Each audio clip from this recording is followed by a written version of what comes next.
आज आज दुनिया में इतनी टेंशन है, लोग भाई भाई से आपस में बन नहीं रही है, लेकिन ब्रह्मा कुमारी संस्था में हम सिखाते हैं कैसे हम एक दूसरे को नहीं जानते हुए भी आपस में कैसे प्रेम बांट करके हमें प्रेम मिलता है। इस प्रकृति का नियम है, जो हम देते हैं वो हमें वापस मिलता है। जितनी हम खुशियां बांटेंगे उतनी खुशियां हमारी जिंदगी में बढ़ती जाएगी। तो आज से आप सभी प्रण ले कि कोई भी मेरे बारे में कितना भी बुरा बोले, मैं उसके लिए हमेशा दुआ ही करूंगा। क्यों? क्योंकि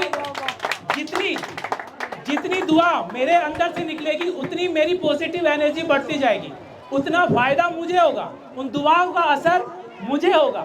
तो इसलिए आज से हर कोई मुस्कुराते रहिए।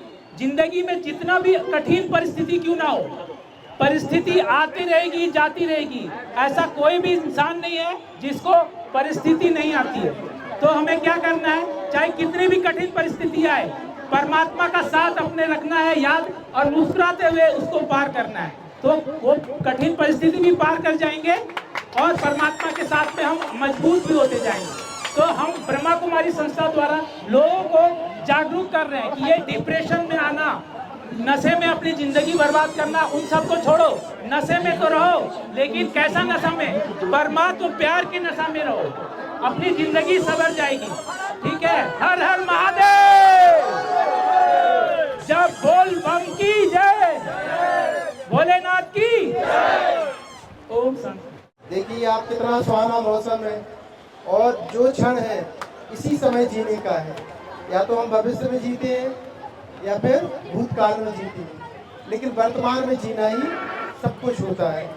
तो वही कला परमपिता परमात्मा इस समय सृष्टि पर आकर हमको वही कला सिखा रहे हैं कि हम इस दुनिया में, इस कलियुगी अंधकार रूपी रात्रि में रहते हुए हम कैसे उस सुख शांति का, सच्चे आनंद का अनुभव कर सकें।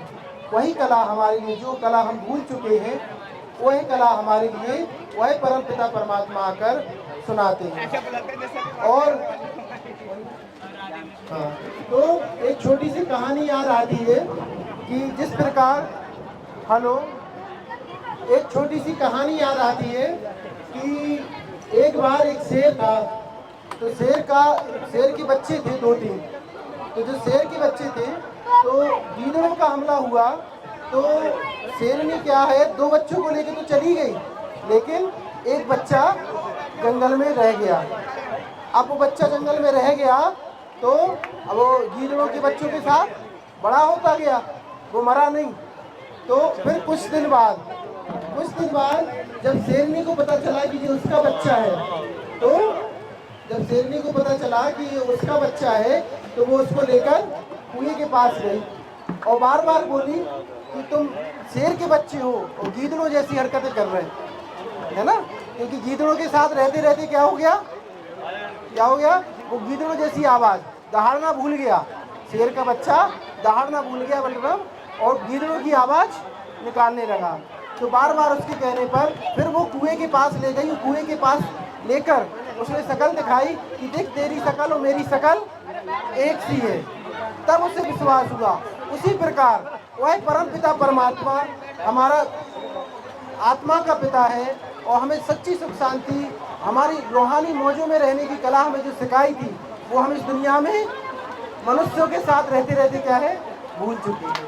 अब फिर परमपिता परमात्मा शेरनी की तरह हमारे लिए वह ज्ञान सुना रहे हैं। तो कहने वाली बात यह है कि हम जो कला, जो हमारे अंदर जो गुण थे, सुख शांति प्रेम आनंद, वह हम भूल चुके हैं।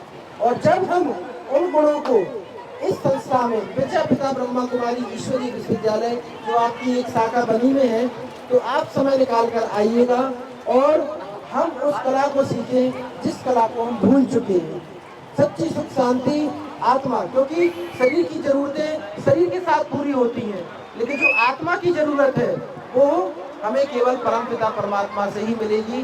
जिस प्रकार शरीर की कोई भी जरूरत होती है, खाना पीना ओढ़ना पहनना, वो हम जरूरतें पूरी कर रहे हैं, लेकिन जो आत्मा की जरूरत है, रूह की जरूरत है, वो है सच्ची सुख शांति प्रेम आनंद पवित्रता प्रकाश।